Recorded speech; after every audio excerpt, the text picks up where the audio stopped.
Estás viendo la versión para YouTube de Sí, el podcast de Somos Innovación. El podcast de Somos Innovación. A explorar cómo a través de soluciones innovadoras los latinoamericanos vamos a mejorar nuestras vidas. El futuro llama.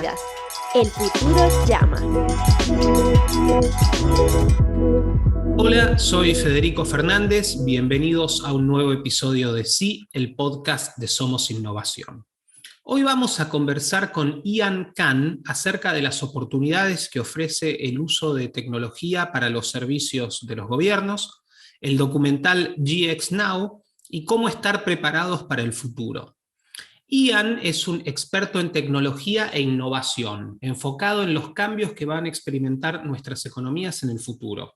Ha sido conferencista TED, autor de 8 libros y realizador de documentales. Es también el Chief Futurist en futurity.com. En redes pueden encontrarlo en su web personal, en Twitter y en LinkedIn. A todo voy a dejar los links en la descripción del episodio.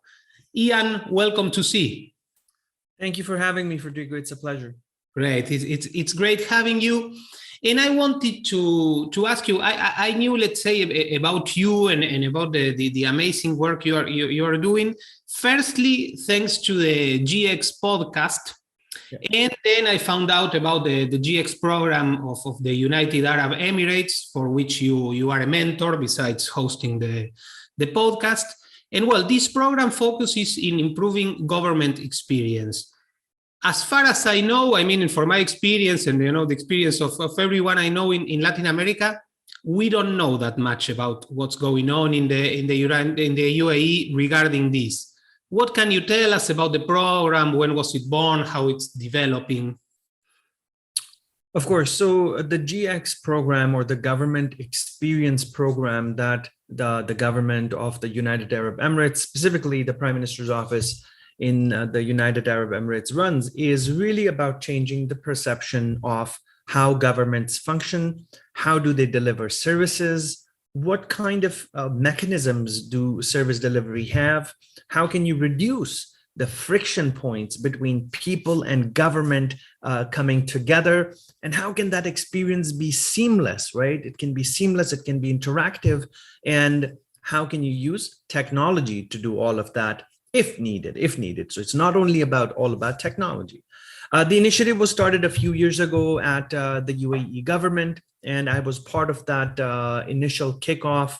And we had about 14 different members who were the co-creators, or who were the members of the initiative, the founding members of that initiative. And this included leaders from different areas, from different countries, say from Estonia, from the Netherlands, from the private sector, the public sector. And so everybody came together at the first GX forum that was held in the UAE. We talked and debated about what should governance look like, what should government experience look like, where should it go, how should it be there, and all of those things. And that was kind of the start of the program.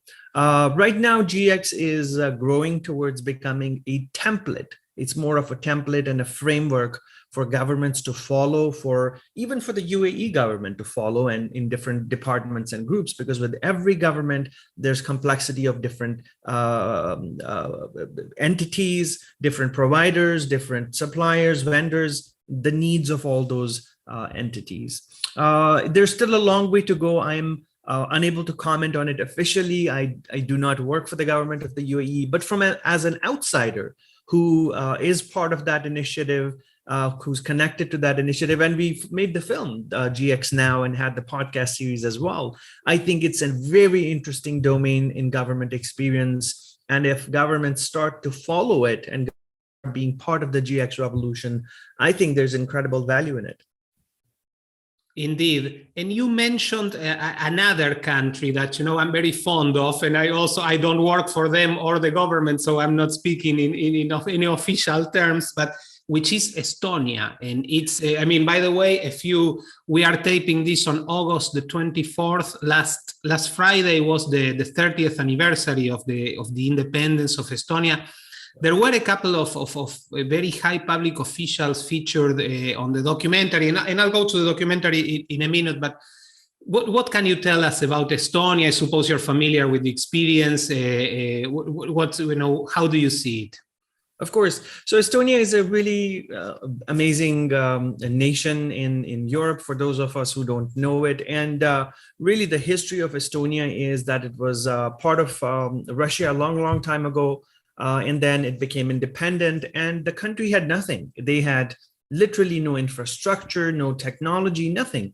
But at that time, about, I think, 3 decades ago, they started on this idea that, hey, how can we start building maybe an infrastructure? How can we start investing in technology and build forward?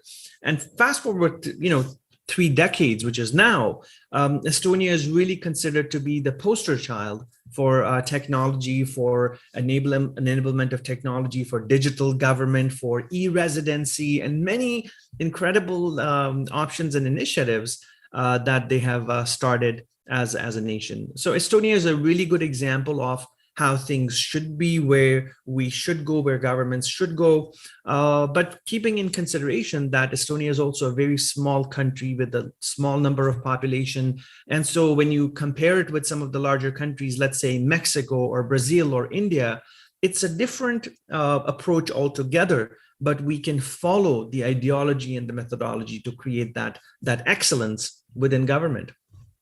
Indeed, yeah. One of your interviewees at the documentary, if I remember correctly, says Estonia has 1.3 million inhabitants. India has 1.3 billion inhabitants. Yeah, indeed. But definitely we can learn a lot. Of course, and that is where you've got to really seriously think, how do you scale it? But you have to get started. I think many governments just don't get started with that journey of thinking differently, thinking, oh, well, we have 1 billion people or we have 500 million people. How can we ever do that? You have to start somewhere. Indeed. And I mean, just to know more about the experience. And I mean, in the case of Estonia, it's fantastic. And I mean, I have read about this, but I think I also heard it on your podcast. I think Odd told this, that basically the push for e-government came from the situation that the country was so economically devastated that they literally couldn't run an administration on paper because they didn't have enough resources. I don't remember if I heard that on your podcast, but I think I did. But in any case, I read it somewhere else. In the case of the UAE, where did this, because I mean, clearly it didn't come from an economic crisis or something like that, where this push towards improving the experience citizens have interacted with the government came? Of course. So the UAE is a very progressive government. 30, 40, 50 years ago, the UAE was not on the major destination map of anywhere. It was a society in the middle of a desert. Fishing was a common profession. Commerce and trade was the major work that was happening there. And slowly things have started changing. The vision of the leadership of the UAE, going back to their founding father, was that, hey, no, we need to transform the UAE into a hub, into a major commercial destination. So that vision that was laid down decades ago has started happening. And right now, what is happening with the UAE is that the same vision is carrying forward to government services, government excellence, service delivery, private sector development. And we hear a lot about Dubai and Abu Dhabi. We hear a lot in the news, and they're very popular destinations with respect to tourism, as an example. But there's a lot happening with government services. The Prime Minister's office, and which that I am connected with through the GX documentary and the GX initiative, is a very progressive government entity. And their vision to transform government services is amazing. I mean, I have not seen the things that they're doing in anywhere else, not in the US, not in Canada or Japan or anywhere else. They have, and I'll give you some examples of that as well. They have something called the Smart Police Station, where there's no person sitting in the police station, but you can go and press a button and talk to a virtual police officer who's remote, and you can talk to them about whatever you need to talk about. And that's just a showcase as an example of how technology is moving to the virtual world. And, with COVID-19, we all went virtual and we're remote, but they've already been experimenting with that for a long time. The UAE is also, interestingly, the only country to have a minister of artificial intelligence and remote work applications. So they have a minister who's dedicated to that because of the importance of what that is. And so these things tell you that, hey, this government is doing something different. They're not just trying to solve problems on an everyday basis, but they're also laying down the foundation for the future. And I can give you lots and lots of examples of what goes on in there. No, indeed, it's a fascinating story that, maybe in our part of the world, in Latin America, could definitely, provide, as you were mentioning earlier, some sort of template of many things we could, try to adapt to our reality, but also that we should know. And another thing that it's quite interesting is that the gentleman the public official, Mr. Mohammed bin Talia, he's minister of the future as well. I mean, he's chief of cabinet and minister of the future. That's a very interesting title, and I don't know how many jurisdictions have something like that. So Mohammed bin Talia is actually the head of government services. He's the chief of government services right now. And so what he does is everything under the government services domain is falls under him. So there's a lot of other government entities in the UAE that are part of the future. There's one called the Future Foundation that has its own CEO. It has its own board of directors and governors, and they focus on the future. They focus on what should we do 5, 10, 20, 100 years from now. And I'll tell you a quick story. A year and a half, 2 years ago, I was part of a workshop that we conducted for the Transportation Authority, the ministry that runs the transportation, public transport across the UAE. And we were part of, we conducted a workshop on where will the transportation sector be in the next 100 years in the UAE. And so that takes us to 2071, because that's the 100-year anniversary of the nation. And they want to know, where will we be? What will be the scenario? What is the foresight on, and what kind of future scenarios can we have for our nation 100 years down the line? So we conducted that workshop, and it was an amazing turnout and really good findings. And that's how the government entities are thinking. They're not thinking about next year or 2 years. Of course, they are doing that too. But at a strategic level, they're thinking 100 years out.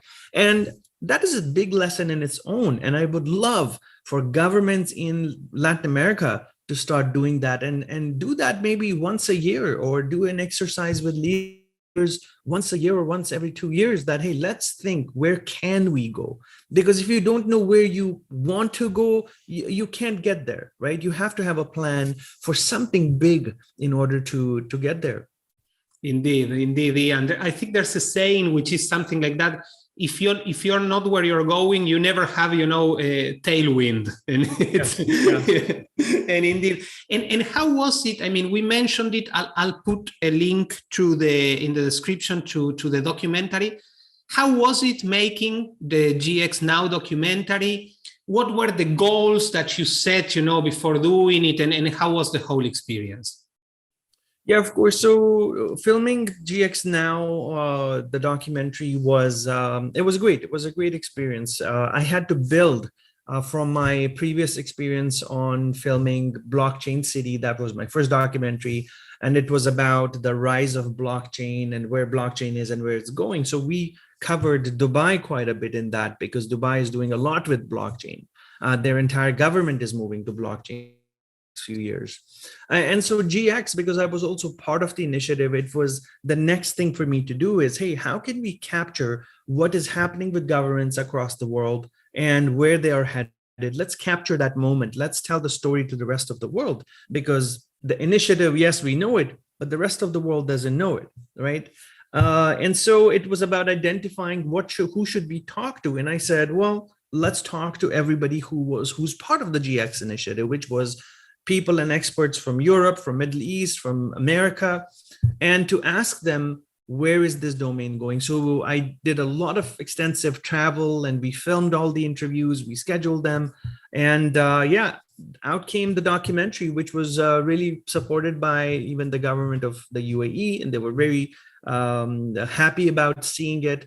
And I believe it's the only documentary about government experience out there. There's nothing else that talks about government experience, what governments are doing. So I'm really proud about that we were able to bring that story to the rest of the world.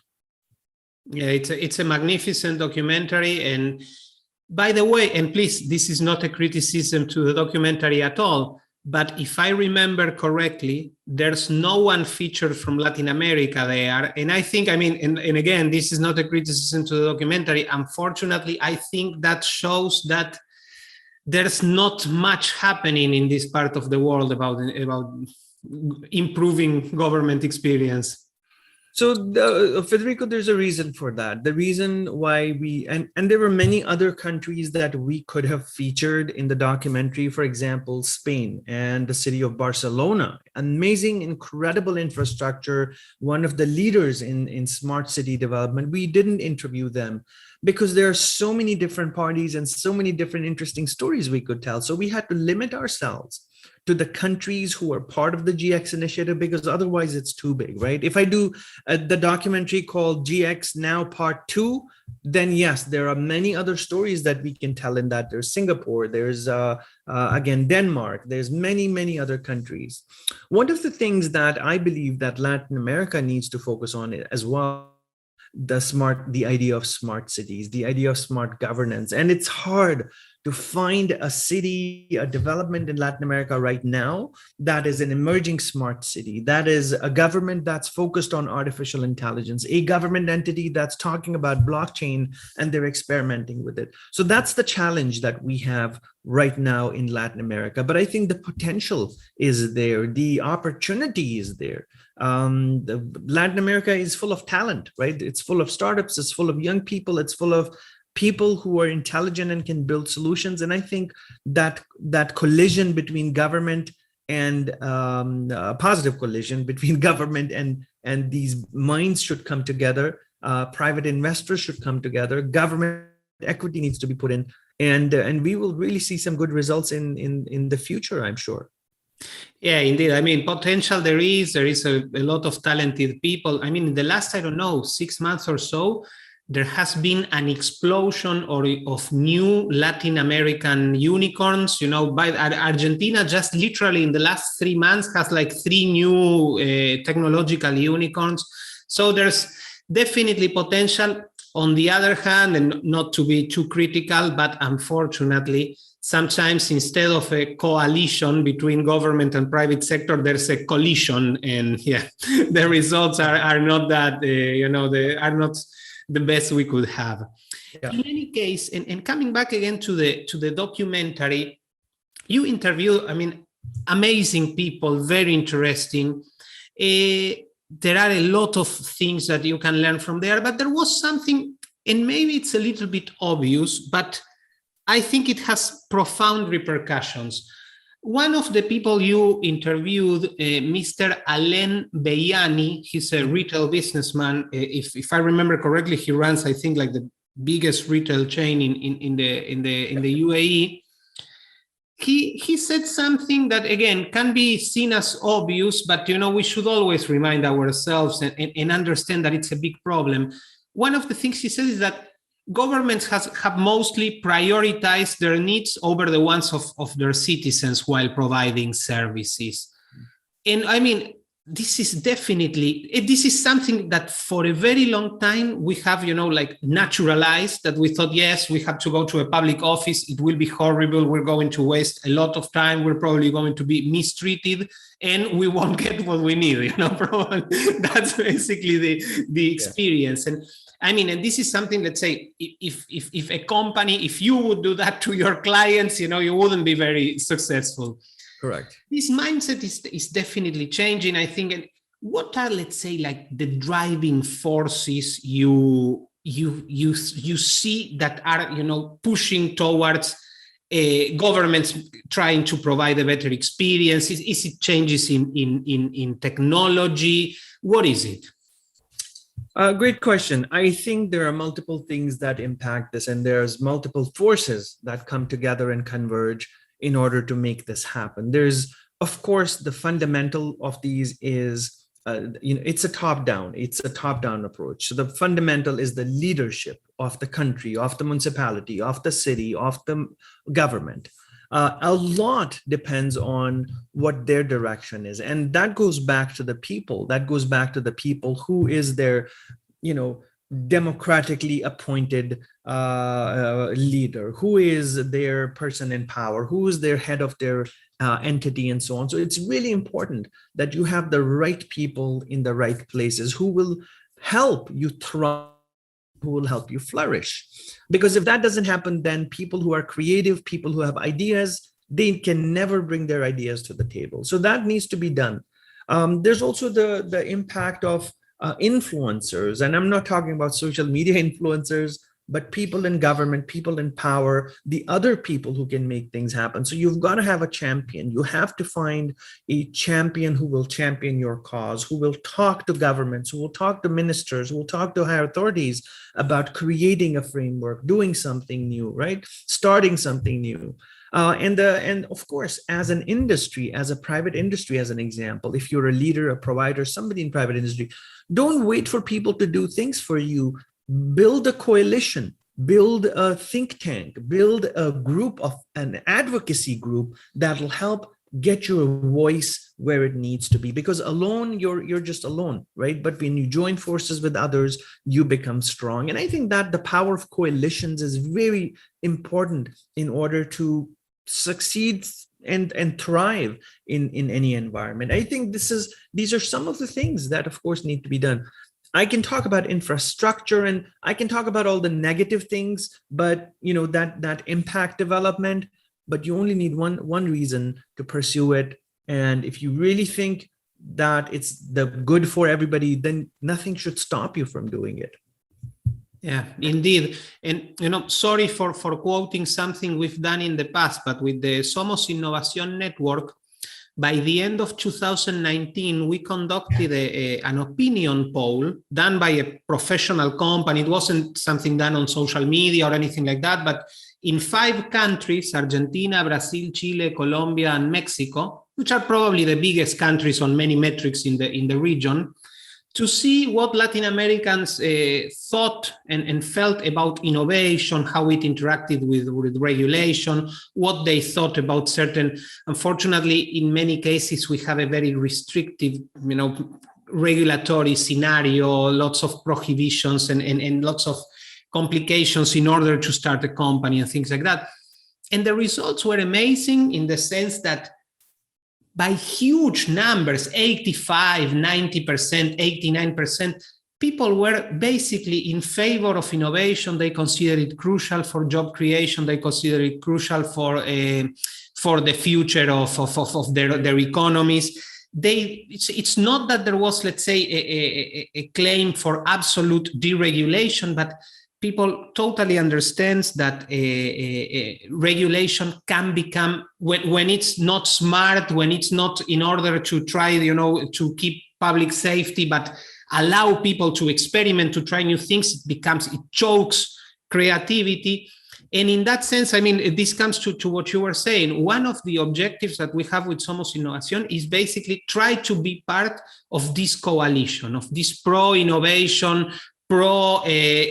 the use of technology and the use in all of human creativity to solve problems. And definitely that the good news, let's say, is that we feel that the constituency for that is there. Of course, and no, I like that you're on the right direction, and you're actually chasing that. There's no way in today's era of a lot of different technologies, a lot of we're talking about globally being able to do things with technology, right? Look at Facebook, Twitter, Microsoft, IBM. Name a company that's not global right now. So the impact is global because people everywhere across the world need the same solutions to solve the same problems, right? So we're not we're not different from each other. And I really believe we've got to join hands in some way and have a voice that represents us. I think it will be really good for Latin American countries, and you named a few right there as well, to start looking at the next decade as a decade where industry can grow, where talent can grow. And there's no reason why it cannot be done if we actually focus on some big goals to develop these countries. Indeed. And Ian, you mentioned same solutions to the same problems and some sort of global solutions. And I know that it's maybe going to release this year your new documentary, which is about Bitcoin, the Bitcoin dilemma. What can you tell us about that? When is it going to be released? And let's say, and how do you see the Bitcoin question? Why is it a dilemma? Yeah, the idea for Bitcoin dilemma came from the fact that everything is so confusing. It's a dilemma. It's a dilemma about, should I buy Bitcoin? Should I invest into cryptocurrencies or not? Are they taking over fiat currencies and replacing the world's money or not? And there's many questions about cryptocurrency in general that are confusing everyday people. Everybody's confused. Nobody knows what's going on. And especially the market, what it's doing, the fluctuations in Bitcoin and the currencies, it's not good. And so the first reason to even create this documentary and to film it is to eliminate the hype associated with Bitcoin and cryptocurrencies in general. And I'm not saying Bitcoin and cryptocurrencies are bad or they're good. I'm saying we need clarity to understand what this is. And that's what the documentary does. So we've interviewed, I think, about 12 to 14 amazing experts from across the world and talked about what exactly is Bitcoin and what is cryptocurrency. How does that impact me? What should I do about it? Is cryptocurrency safe? Should I invest in it? Why shouldn't I invest in it? And so on. And there's hundreds of different things that have been answered in this documentary. I really believe there's no clarity out there for the common person to say, okay, if I watch this content, I will know everything about the industry, the cryptocurrency, rise of crypto, Bitcoin, everything. I'm telling you, this documentary is the answer to that. And it's coming out in the next few weeks, actually. I would say towards the end of the month or beginning of next month. And whoever watches it will have all their answers, will have every doubt eliminated, hopefully 99.9%, because we are covering it and we've asked the right questions from the right people. I really encourage your viewers and listeners to sign up for the pre-release version, which will have some extra stuff in it by going to the website. It's the Bitcoin Dilemma movie.com, and you can just sign up and be part of the conversation there.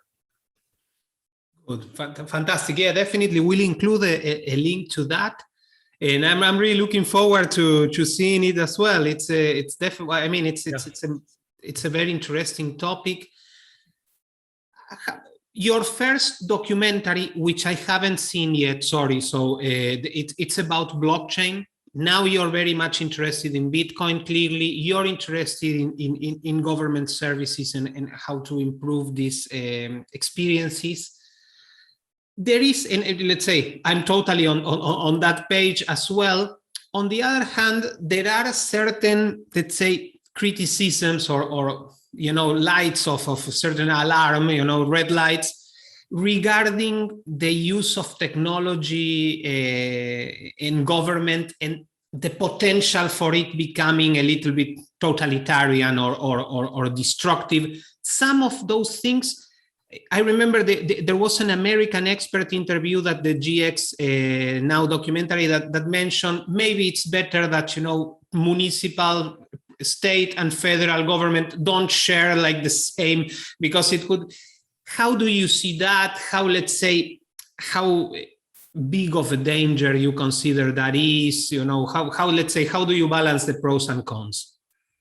Yeah, of course. And I think it's an iterative process because nobody has done this before, and too much power in the hands of anybody, whether it's private firms or, the private sector, it's big IT companies or governments. It's dangerous. So we've got to make sure that somehow there's a balance, right? You see this happening in some parts of Asia where governments can come under criticism about surveillance states and constantly monitoring people and so on. Here in North America, it's an evolving debate. In Europe, it's an evolving debate about how much power is good power and what should governments do. I think a regulatory framework is needed. The private sector and government entities need to regulate this together by coming together, because both parties are involved, right? The technology is created by the private sector and it's used by the government sector.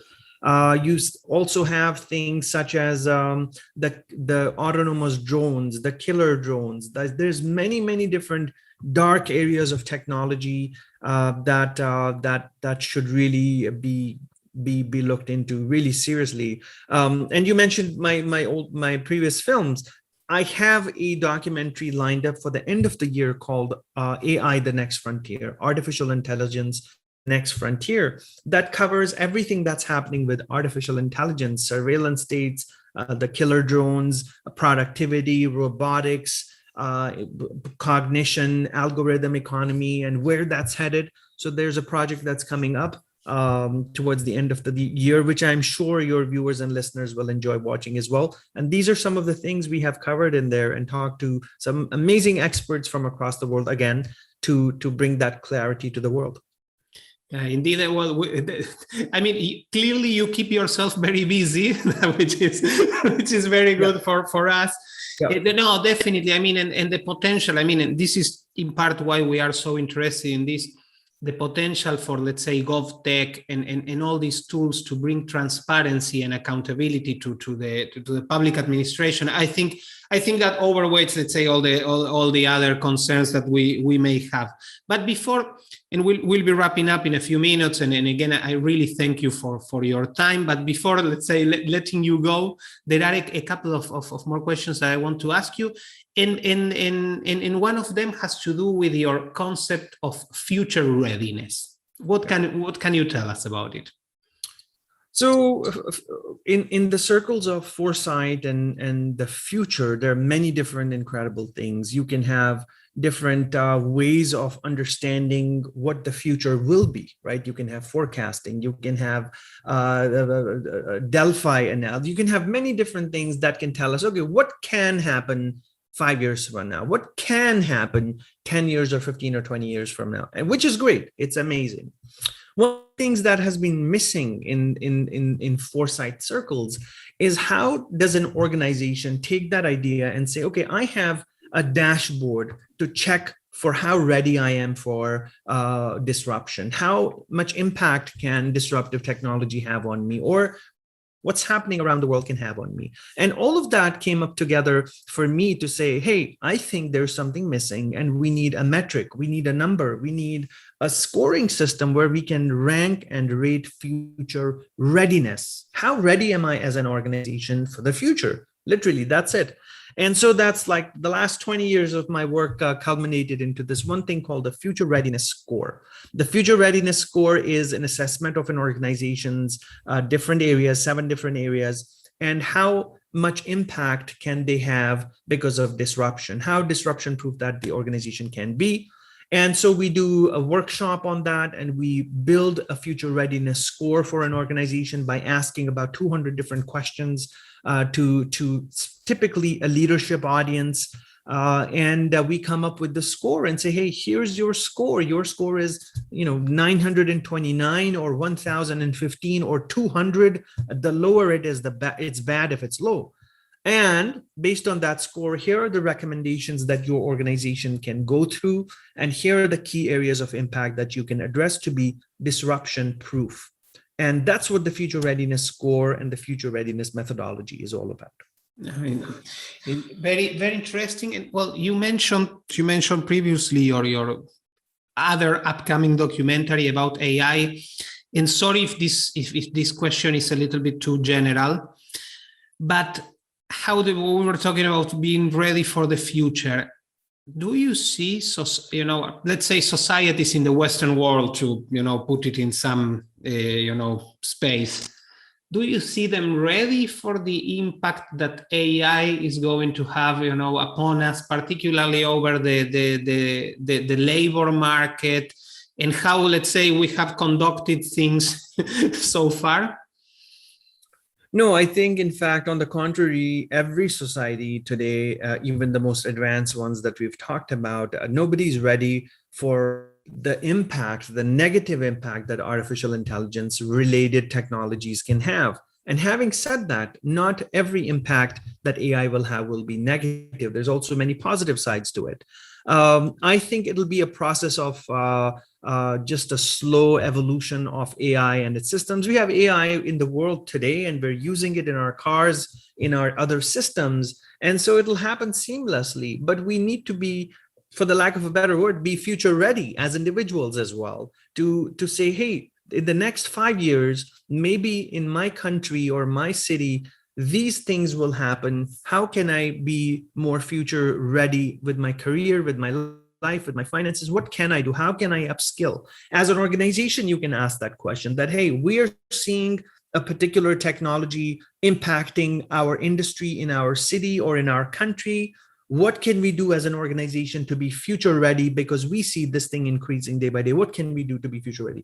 And that's the thinking we need, right? You think about the accounting industry, they're having a big challenge of not being able to attract new talent. They're having a challenge of automation taking over, and many people going for commoditized platforms. And so they need to start thinking, how can they differentiate themselves and love their customers more and give them a better experience? Just like government experience, how do you give them a better experience of working with you?